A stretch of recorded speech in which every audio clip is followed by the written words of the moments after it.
Have you touched him? Have you met him? And where is he?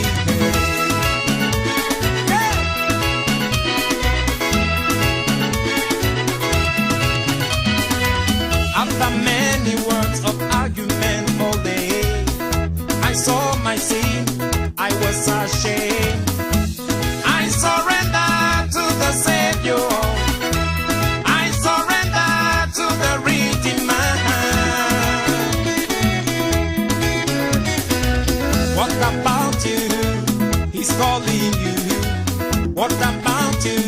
Jesus is calling you.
We're anesthesiologists, surgeons.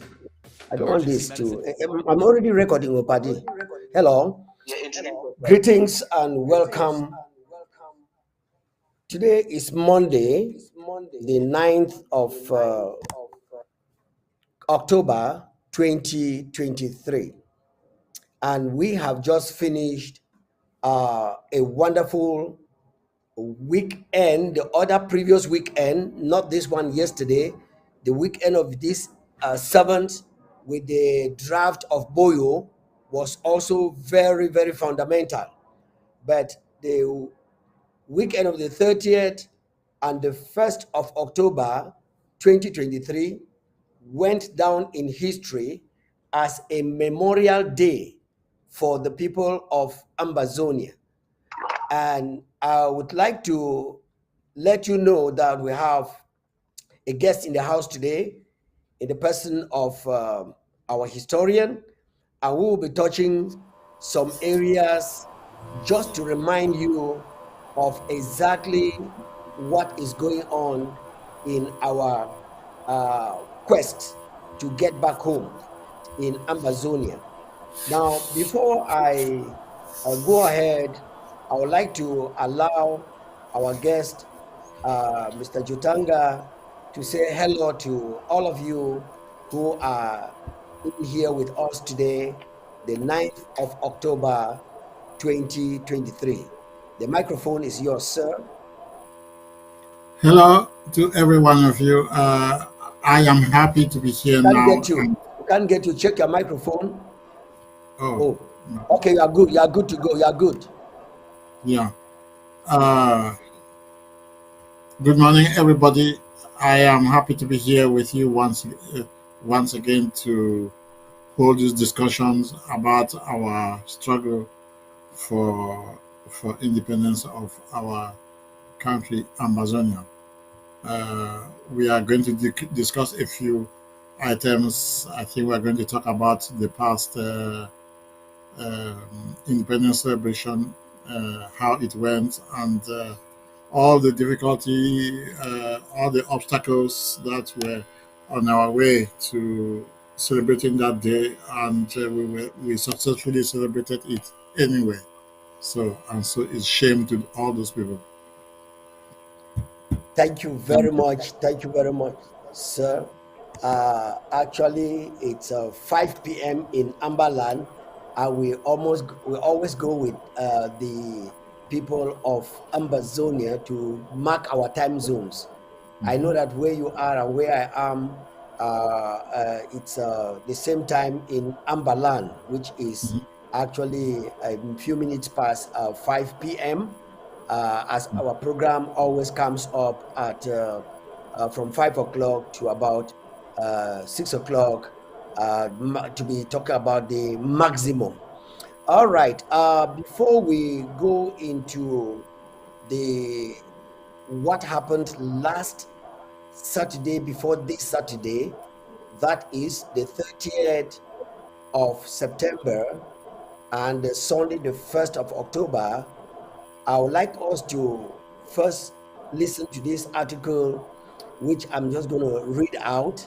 And then after that, I will go into talking about the article you sent to me of the Ambazonian slave boys who are actually crying and trying to hide their faces on the ground like the ostrich. Meanwhile, the devastation is going on, and we will from there get into what is going on about the 30th of October and 30th of September and then the 1st of October. But before then, let me just quickly go through this article, which says a historical overview of Ambazonia. United Nations Trust Territory of Southern British Cameroons. That was the state of things that we had from 1946 to 1961. Then the League of Nations mandated territory under United Kingdom administration, 1922 to 1945. Then British captured territory after the defeat of Germany in World War I, 1916 to 1922. Ambas Bay colony founded by English Baptist Missionary Society with a capital at Victoria, that's at Freseka, 1858 to 1887. and then we have the whole story picks up from that angle and goes on. We also know that Ambazonia has a land size of 43,000 square kilometers and a population of approximately 8 million people. Well, some of them are giving it different kinds of names. The number is likely or slightly above 8 million people that inhabit Ambazonia, with the more than 60,000 that are killed by La République du Cameroon in a genocidal war that has been going on for the past 7 years. It's getting to 7 years that this stupid war started. And this is just a brief demograph of what Ambazonia actually is.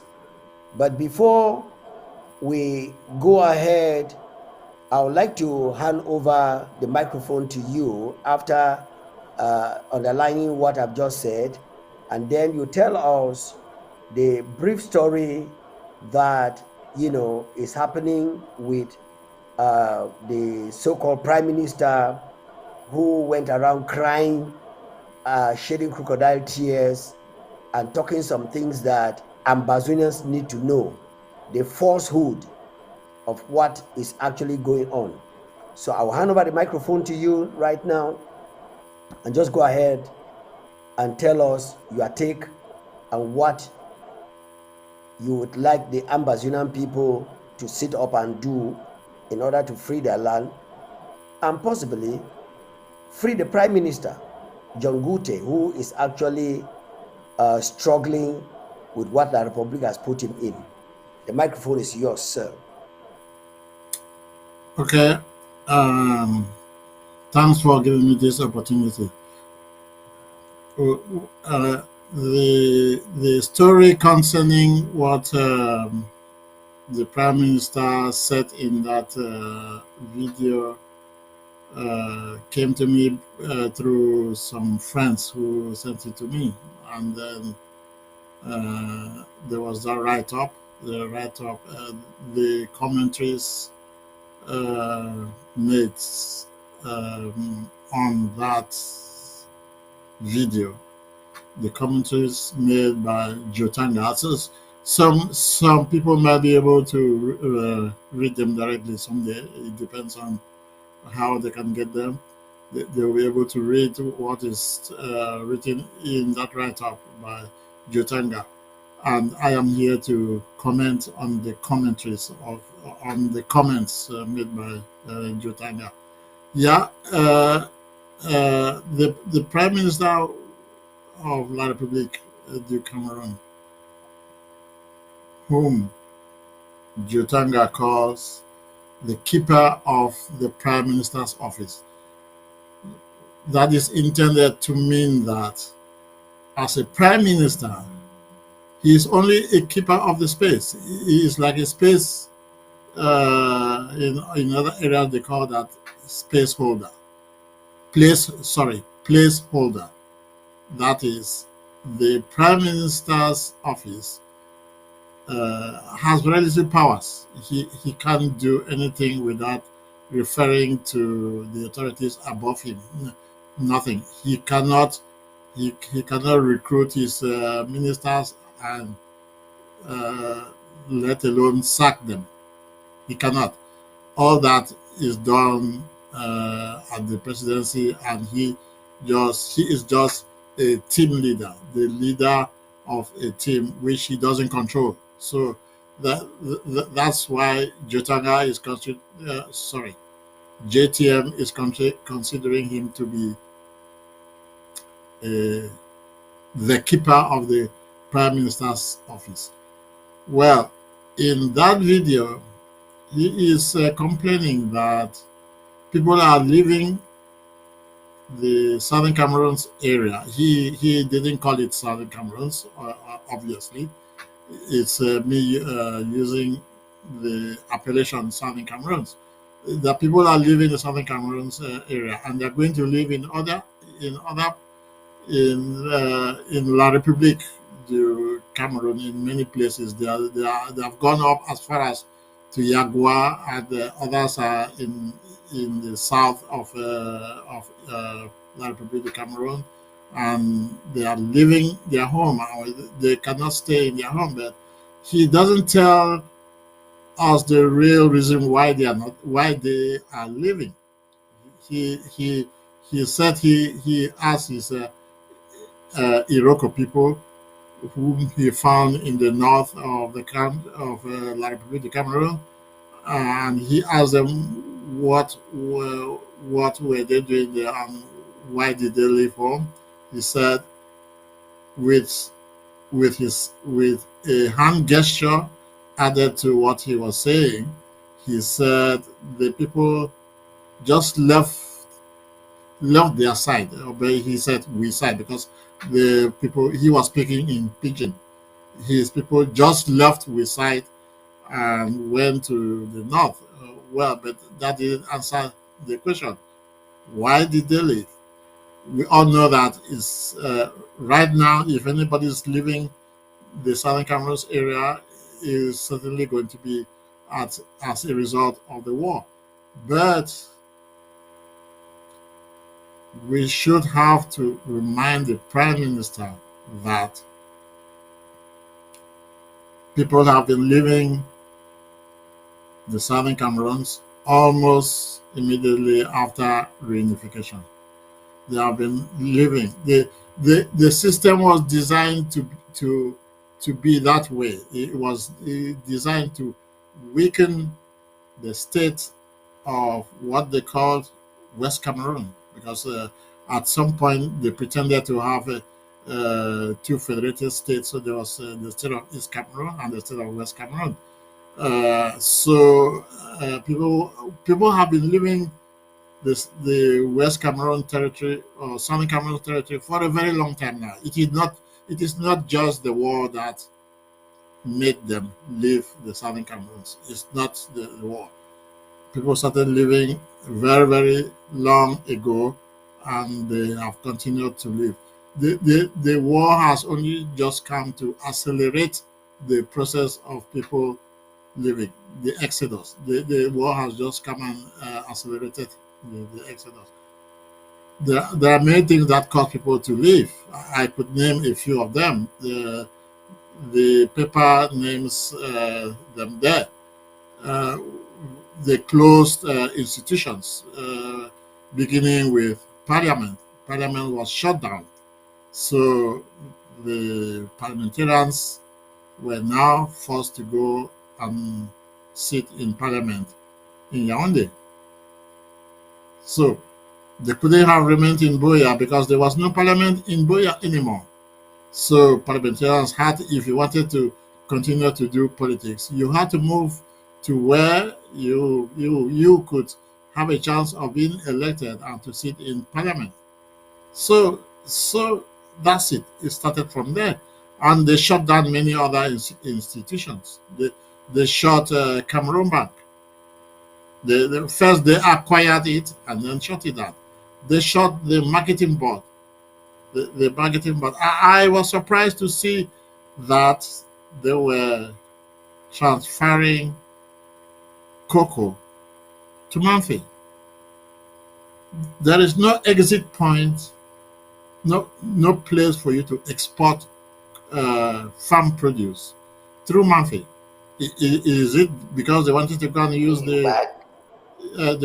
the Cross River to send it down to Calabar by ship? Or why did they have to transfer cocoa and coffee to Manfi from Kumba? The only answer would be that it is intended to go to Nigeria. But is that justified? Since when did Cameroon start exporting farm produce through Nigeria? When you do that, the records will now show that, because the records, the export records will not say that is those farm produce are coming from Cameroon. No, you're exporting it from Nigeria. So the is the Nigerian marketing Records. board, marketing board that would be exporting it. So which means that they are buying it, and certainly buying it at a lower price from Cameroonians in order to sell it on the international market. So they must be buying it at a cheaper rate. So that's that lowers uh, how much um, export value we are going to be credited with. It will be less. That's a loss for us, for Southern Cameroons and for the people, for the farmers too. They are going to get less for their money because they have, while hauling their cocoa from Kumba to Manfe, they have to pay all the illegal controls and legal and illegal controls on the road. They have to give them some money to go through there to go to Manfe. I don't know what happens in Manfe after the cocoa gets there. Is there any cocoa processing units in Manfe where they were taking the cocoa? I don't think so. That's why we can assume that they were selling that cocoa to Nigeria, which is illegal. Nigeria. Yeah. So that's not good for the economy of the country. I'm sorry about that. Okay. Then there were also other people who left and went to work in plantations in East Cameroon, as the Prime Minister said. Well, if you make conditions difficult for people to work in CDC, remember it's La Republique running the CDC now, not the Southern Cameroonians. Southern Cameroonians, yeah, is La Republique running it, running the CDC, so they can make it difficult for those, make life difficult for those workers, so that they will just leave, and it's they again who are going to suggest to just the workers and say, look, we have some place on the other side of the Mongo where you can go and work, and then the people will follow and go. They will go there. So that's how people have been living the Southern Cameroons. It's not the war. The war just came at the last minute. It has been other things that have been happening. When they shut down the Limbe port and the what's the other port? Tico Wharf. Tico. Yes, Tico Wharf. The CDC also used to export. The Tico Wharf was dedicated to the export of CDC farm produce. They used to go out of that wharf, Tico. So Tico Wharf. What happened when you shut down those the port in Limbe and the wharf? Those produce had to go elsewhere, and that's why the people who do the work in the dockyards, shipyards, have to go to wherever they're going to find work. So they move to La Republique. Do not blame the war. And even if you were to blame the war, as the Prime Minister was saying in his expose, he said this thing not been a government thing. Well, what an assertion! This thing is not a government thing. Who started it, by the way? Who started it? Was it the civilians who just took up arms and started fighting? No, it was the government who did that. So this thing cannot be said to be not government thing. No, it is the government that's primarily responsible for this war. If they want to stop it, they could just as well do as they did to start it. withdraw their troops, and then the war will end. But they are not thinking about that, because they are thinking that is the fighters who are trying to liberate the country who should drop their guns and go to the what do they call those places again? DDR. DDR. Yeah, they should go to the DDR, where they will disappear some of them, as they have done in the past, or turn them around and send them to go and kill their own people, as some of them are now doing. So our people apparently don't want that. They want the adversaries out of their territory, and they're right. Thank you very much, sir. Before we cross over, I just want to ask you a few more questions.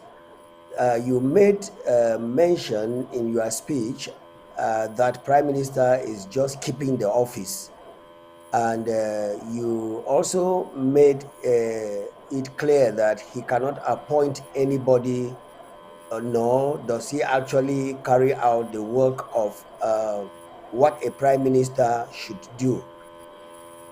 Do you think that the questions he was asking his people in the north when he met them, that he is ignorant of what is actually going on, or is it because of being handicapped as just the keeper of the office of Prime Minister that he was asking those questions?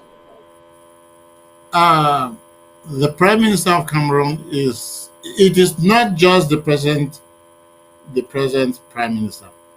All of them who have come, beginning with Simon Achidiachu and all the rest, they have not had any powers. The position was designed that way. It was designed to be that way. If somebody was appointed Prime Minister and he went up to Povia and said, "Well, you have appointed me Prime Minister. I have to form my own government." The next day, that appointment will be cancelled, will be withdrawn. Yeah, it will not happen. Not now. You see, in other countries, the Prime Minister is more powerful than the president. Let me just give you a very good example. The Prime Minister of Israel today is going to war. He has declared war. He wasn't the president of Israel, and some people don't even know that Israel has a president. Yes, there's a president, but the powers are in the hands of the Prime Minister. Yeah, he forms his government. He puts whoever he wants in his government, and if you're not doing what he wants you to do, whether it is right or wrong, he can remove you. The Prime Minister of Cameroon doesn't have those powers. No. I will give you examples, two examples in the case of Cameroon. There was when Achidachu was Prime Minister, the Sode Cotton, which is in the north, I think it's in Garoua. Yeah. The thing involved in the textile industry. Yeah. Okay. Cameroon was under pressure from the World Bank to privatize, not nationalize. The nationalize would be the opposite. To privatize all state corporations like Sode Cotton. Okay, the people from the north, the elites from the north, came together and formed a consortium. They put some money in the consortium, and they said they were going to buy the so they cut off. Company, this is the cotton. Yes, company. They were going to buy it. The prime minister then, Achidiachu, said, "Okay, since you have the money to buy it, we will give you priority. We will let you have priority to buy it." In the prime minister's cabinet, government, there was a minister called Ndioro. Ndioro is a Bafia guy. I am trying to remember the first name. Justin Ndioro. He annulled that decision. The prime minister gave his okay for the people of the north who had formed a company that was going to be the holding company. They were going to buy. They had the money to buy, so they cut on, and they paid the money. The minister of finance, as I said, Justin Ndioro said no, and it stood. The other people couldn't buy the company, and it turned out it was a French company called CFDT. CFDT stands for Compagnie Française du Développement du Coton. So they were the ones who bought the Coton. You see? So the prime minister, the prime minister's decision was overridden Terms. By the finance man. By the minister of finance. Yeah. So that just shows you that the prime minister in Cameroon doesn't have any powers at all, especially when he is an Anglophone. He doesn't have any powers. So the prime minister may call a meeting, and if a minister doesn't like to come, he will not come. He will not come to that meeting. Yeah. So that's why JTM is calling the prime minister the keeper of the prime minister's office. So he is just keeping the office until he is the placeholder until somebody from the other side becomes a prime minister someday. Prime minister. But that's not going to happen very soon, because the prime minister always has to be an Anglophone, at least for now, so that they can say that, well, the next person after the president in your country is an Anglophone. So why are you complaining? But the prime minister knows that, and a lot of people too know that the prime minister is like a knife without a blade. So if you have a knife without a blade, you cannot cut anything. It is like a dog, a bulldog without fangs. So how can he bite? No way. So yeah. Wow. After this musical pause, we will be coming back to get into the subject matter of the independence of Ambazonia that was celebrated in pomp and pageantry. But before we get down to that section of our program, I want you to note very well what the historian has just said here, that what we are fighting for, to make the Ambazonian people actually understand that our plight does not only end with the common man, it goes right to where the La République du Cameroon maltreats anybody from the southern Cameroons who has a position that should be a position of honor. And he is telling us some of the things that no one could say some of these things before 2016. If you were to say these things before 2016, your name was either death or you were disappeared from the face of the earth as a southern Cameroonian. And so increasingly, we are seeing that our position was not only taken away, but we were treated worse than second-class citizens. Because if a minister that is supposed to be under a prime minister can overturn a decision taken by a prime minister, then there's something wrong in that administration. Anyway, we'll be right back after this musical pause, and we'll continue with the next subject matter.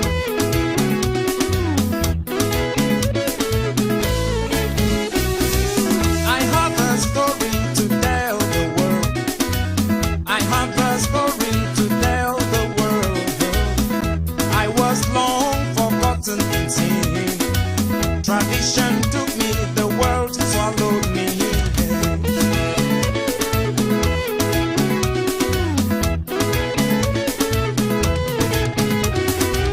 I have a story to tell the world. I have a story to tell the world. This is my story, please listen carefully. One day. Yes, I have a story to tell, and that is the story we are telling the Ambazonian people of what actually befell the people of former British Southern Cameroon, we call Ambazonia. And the sad story that we are telling today has been hidden from us for more than 50 years. And we have been in the yoke of that bondage until God's time came in 2016, and he used instruments that were only known at their area of jurisdiction, even though not being very much recognized. Now we'll get back to the studios, and we will be talking on what just happened the other weekend, 30th and 1st of October, 30th September and 1st of October. Sir, you have been in Ambazonian land, Southern Cameroons, for a very long time, and possibly immediately after the overtaking of our state structures that actually took place 1954 to that 1961, and the battle started. Can you confirm to us or let us know, from that 1961 till today, 2023, has there ever been an open celebration of our National Day as it has happened this October 1st, 2023, that you can remember? Well, officially, they have not been celebrating the reunification day, because it coincides also, the 1st October coincides also with with the so-called reunification. So it was on October 1, 1961, according to the terms of the United Nations. We gained independence on that day by joining La République du Cameroon. So we were supposed also to have, the whole country was supposed to also to have been celebrating that reunification day. But for some reason, which I can only guess now, the government avoided to celebrate that day. I think the reason is because by celebrating Independence Day for former Southern Cameroons, if they keep on celebrating it, it will be reminding people that they didn't have the two parts didn't have their independence on the same day. No, we know that French Cameroon had their independence on January 1. So the children of East Cameroon will be asking, but was it not on January 1 that we had our independence? Why are we celebrating another Independence Day?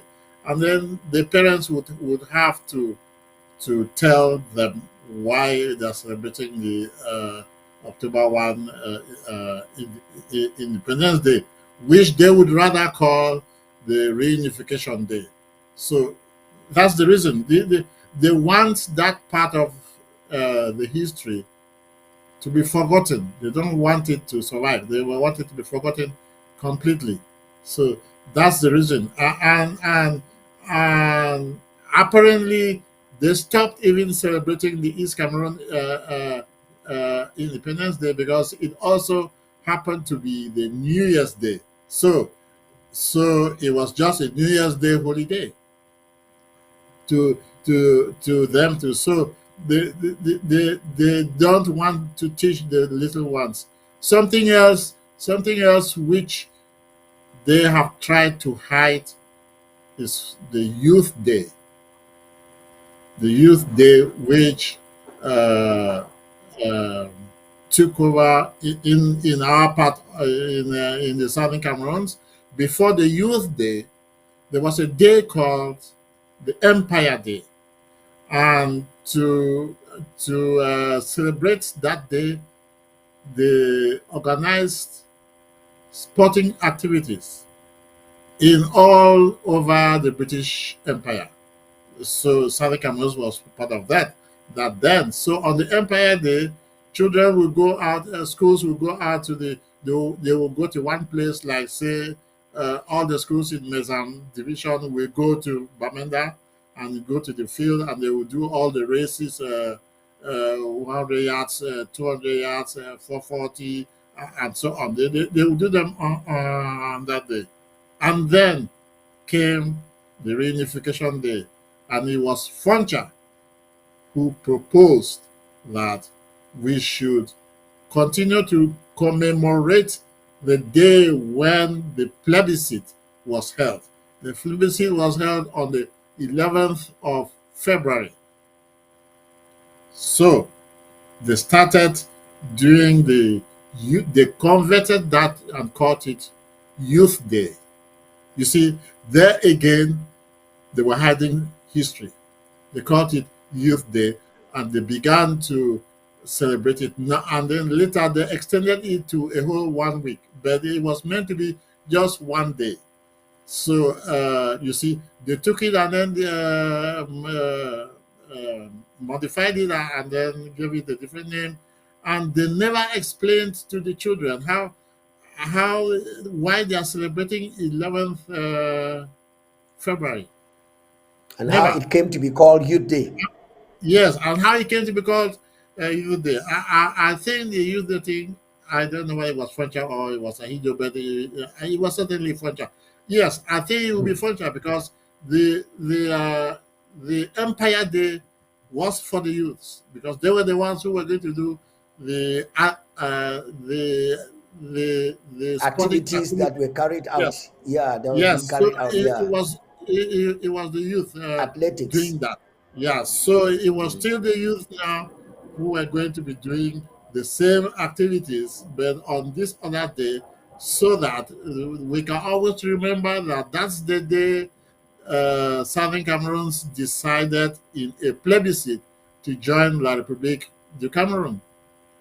Yeah, but they wanted to celebrate the day without explaining why they came about that, and why and how they came about that. Yeah. Okay. Yeah. Like you rightly said, 1st January for La République du Cameroon has been a very hidden date and a very hidden day. What do you think is the cause of that? That they are instead now celebrating what they call National Day more than the 1st of January. I think that's one of the only countries I see that is not celebrating their Independence Day. Do you think there is something behind them? Yes, there is something behind them. That they are reluctant to celebrate their Independence Day, because if they started celebrating the Independence Day, People from Southern Cameroon were going to say, well, okay, we have to celebrate our own Independence Day too. And that will bring Okay, a so conflict. That will show, that will remind people that history has it that we had our independence on two different dates. But okay, so they want people to forget that by all means. So they don't want to bring it up. So that's the yeah, that's reason why why. after the 1st of October, in those days, every 1st of October, they will catch some Southern Cameroonians and lock them up. Hmm? And they will man-made radio stations from saying anything about that first Yes, October. yes, they didn't want it. They want, you see, there is something else they have done to wipe out the memory of people about all these things. Is the name of the country which went from when we joined them, Federal Republic of Cameroon. Then after the 1972 uh, so-called referendum, it went from Federal Republic to United Republic. Even as United Republic, you could still tell. You don't need, if you don't remember what happened, but you can still, you can guess that it's at least two people who came together because they are united. They are uniting. Right, Yeah, right. because you do not unite one thing. Yeah. You have to have at least two things to unite. That's Mhm. why later on the people said, well, it's time to make it one and indivisible. Even in our mindset, it must be that way, that we are one and indivisible. But unfortunately, they went back to the name with which they started. It's like it's like a young lady who leaves the parents' house and goes and gets married to somebody and took the person's name. And then somewhere along the road, she said, well, I'm going back to my maiden name. Father's house. The, that by itself means that she's asking for dissolution of the marriage. If you are going back to your maiden name, because La République du Cameroun is the maiden name of East Cameroon. Of yeah, so that's it. So they had left from that when I'm just using marital Jo- terms to to uh, to uh, to to say what I want to say.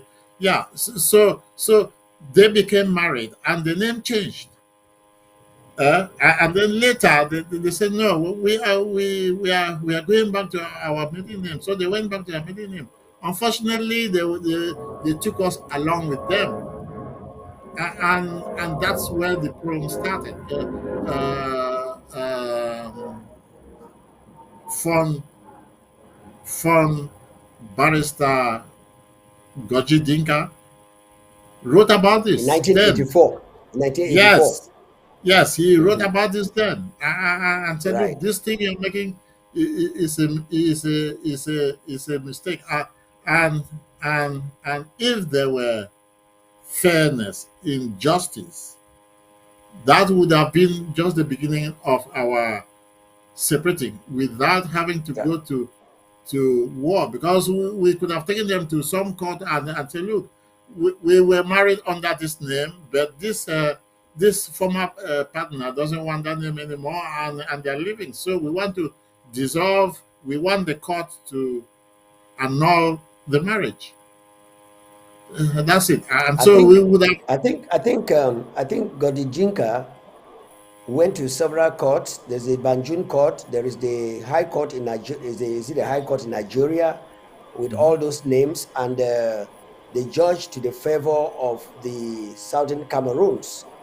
But you see, like you rightly mentioned, the injustice that is going on in the world, because our president, Dr. Samuel, Sako always says that it is a club of friends. And when you are in that kind of a club, they just favor you, even though the black and white is showing that you are right. But the club will want to blink an eye to what is actually right, and then leave you in the blues. We see that this injustice has increased in this world with the so-called development and enlightenment. Because if in the 50s we could leave Nigeria and start a government with that Nigeria coming behind us to kill us, then I think there was some civil morals at that time than it is today with the sophisticated technology and development. We see also that the disintegration of the Soviet Union, the USSR, that has brought us so many little countries. They did it without anyone killing any one of them, you know. So I think that the case of the Southern Cameroon's Ambazonia, as I always say, actually have a kind of a spiritual connotation, as well as the injustice that the international community is just keeping quiet. But then you saw the pomp and pageantry with which the 1st October this year has been celebrated. Do you think that we don't believe to be in their bondage again next year? But what do you suspect, and no, not really suspect, what do you forecast for next year in case we are still hanging out here? How do you see the independence coming up in 2024? Well, I mean the celebration. this might just be this might as well be the end of the beginning of or rather the beginning of the end of our struggle, and well, we don't know. We are counting on God. We might be freer even next year to celebrate this. We might be completely free, and then we can go about our business without any fear of anybody coming to disrupt. But what I would say is that for this year, I learned that the government did a lot to prevent us from having any manifestations of our aspirations to independence. The federal started and said they were going to celebrate the head of state's birthday. That was their first plan. They were going to celebrate the head of state. That's Paul Biya's birthday. That's what they were going to celebrate on October 1. But Paul Biya wasn't born on October in the 1. month of October. No, he wasn't born. But they just wanted to set confusion so that if they too begin to celebrate, and while we are celebrating, then that doesn't mean anything. Our celebration doesn't mean, it doesn't make us stand out as if there was something Right. important. Yeah, it would just be like it's the whole country celebrating. Can you So imagine? then at some point they changed their mind and said, no, well, okay, the best thing for us to do now is we will not celebrate Paul Biya's birthday. After all, he was born in February. We are going to just ban any public manifestation. So there should be nobody out. Yeah. So they were out to make sure people don't come out on October 30th, September, and on October 1. But there again, they failed woefully because there were people outside celebrating. Yeah, marching, and yeah, that's it. So at that level, we won. Yeah. Yeah, I think the international community has now seen, because they had predicted and told Paul Biya and his regime that they cannot win a war against the people. And so the population knew that this is their best ball game to play, and nobody could stop them. And they came out, and it has gone into the annals of history that 1st October was actually the date that the Southern Cameroons became independent, even though they tried to play a game. Yeah, so Ambazonians, we are here to educate you to know more of your history, because knowing what has happened in the past will liberate you for the future that you are getting into. And with that, we will want to get another short break of some music, and then we'll be coming back to run up in a few minutes. So let's get over to the story our brother is telling, like the story we are telling the Ambazonian people of our country that many don't know. So please come in with the song, I Have a Story to Tell.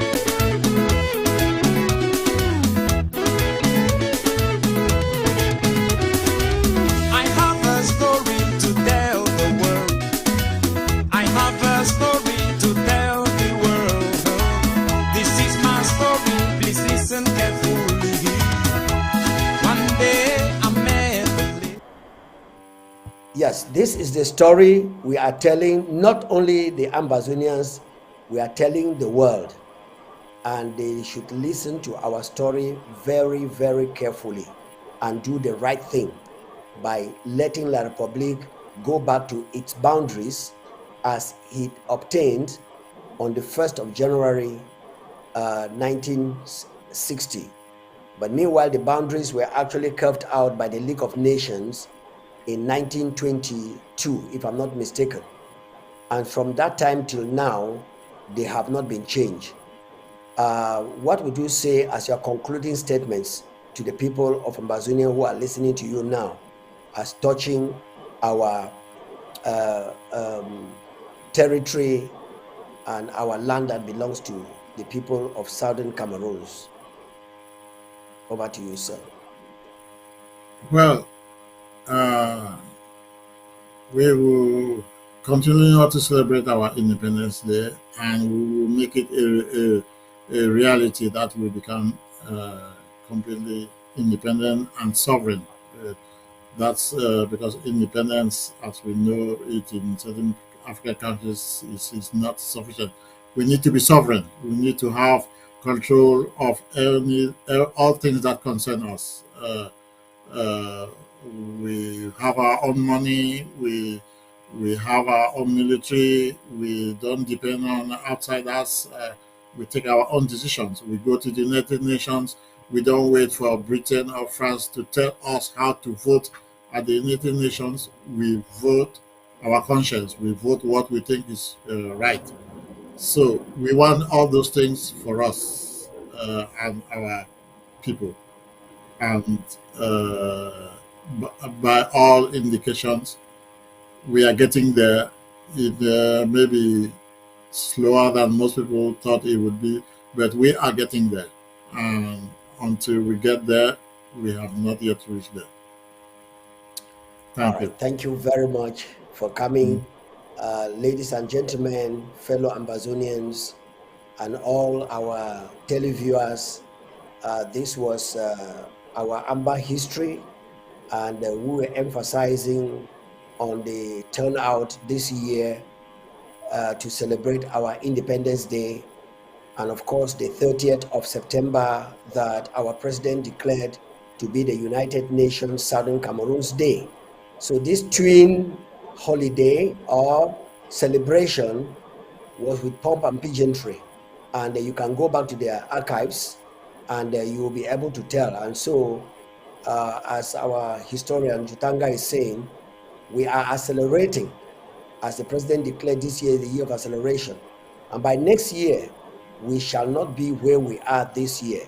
So we just pray that the international community step in to save us from this genocidal war that La Republic has brought on us. And with that note, we want to say thank you very much for coming, and thank you for listening to us. And until we come by your way again with our historian Jotanga, we say God bless you and have a wonderful evening. Thank you. Thank you very much. And Bye. have a great day. Bye-bye. God bless. Bye-bye. God bless. He shed his blood and he loves me. He's calling me, his light is shining.